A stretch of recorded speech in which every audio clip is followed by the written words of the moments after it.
Pasti kita semua pernah kan ngerasain kelas online yang gitu-gitu aja, pasif, bahkan ngebosenin. Nah, hari ini kita bakal coba pecahin kodenya. Kita akan bongkar rahasia di balik engagement atau keterlibatan digital yang benar-benar efektif dan punya makna. Yuk, kita mulai. Oke, kita mulai dari akarnya dulu ya, yaitu masalah belajar yang pasif. Jadi sebelum kita ngomongin solusinya, penting banget buat kita paham dulu apa sih resiko utamanya. Ini dia, jebakan pasivitas. Di mana kita cuma jadi penonton, bukan pemain. Coba deh ingat-ingat, Anda pasti pernah kan ngerasain ini? Duduk di depan laptop, rasanya kayak lagi nonton film, bukan lagi belajar. Kayak sendirian, nggak nyambung, dan materinya ya udah lewat gitu aja. Nah, pertanyaan ini nih inti masalah yang mau kita bedah bareng-bareng. Dan risikonya, ini dia yang paling penting untuk digarisbawahi. Tanpa interaksi yang benar-benar dirancang dengan baik, pembelajaran digital itu ya pada dasarnya gagal. Ini bukan cuma soal nggak nyaman loh. Ini adalah kegagalan sistemik. Oke, jadi kalau masalahnya adalah kepasifan, terus solusinya apa dong? Nah, jawabannya ada di satu konsep kunci yang jadi pusat pembahasan kita kali ini, student engagement, atau keterlibatan mahasiswa. Jadi, apa sih sebenarnya student engagement itu? Ini bukan cuma soal dengerin atau merhatiin aja ya. Definisinya jauh lebih dalam dari itu. Ini tuh soal keterlibatan total seorang pembelajar.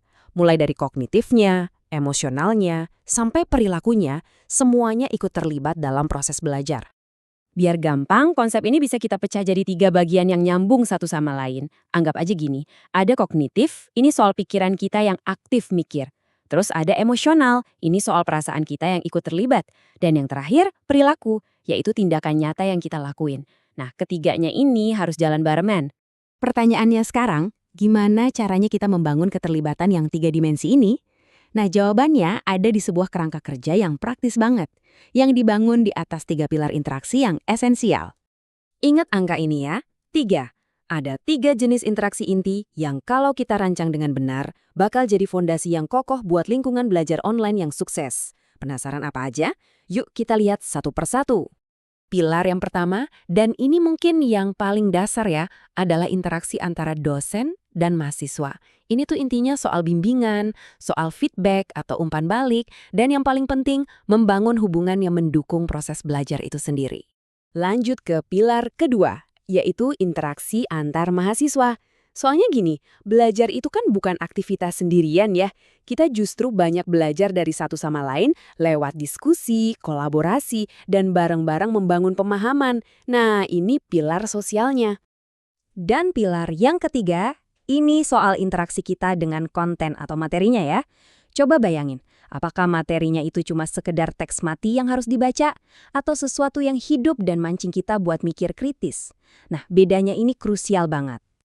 Oke, kita udah tahu apanya nih, yaitu 3 pilar interaksi. Sekarang kita masuk ke bagian gimananya. Kita akan bahas strategi-strategi spesifik buat menghidupkan setiap pilar tadi. Nah, di sini kita bisa lihat peta strateginya dengan sangat jelas. Coba perhatiin deh hubungannya.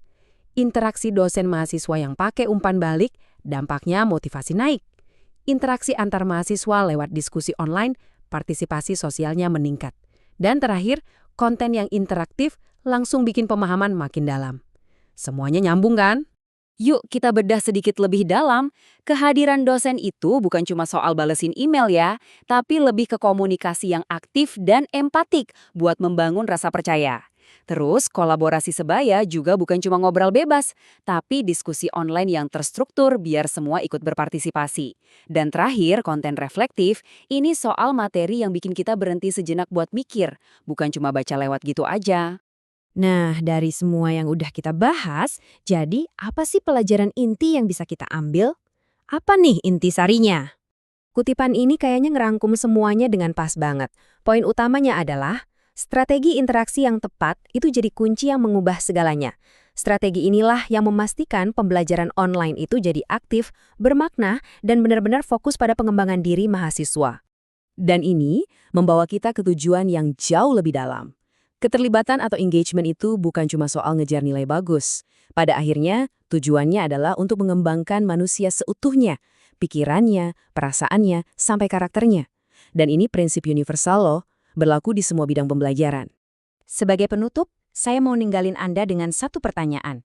Nggak peduli Anda seorang pengajar, pelajar, atau siapapun yang terlibat dalam proses belajar, coba renungkan ini. Setelah kita memecahkan kode ini bersama-sama, interaksi bermakna apa yang akan Anda ciptakan selanjutnya?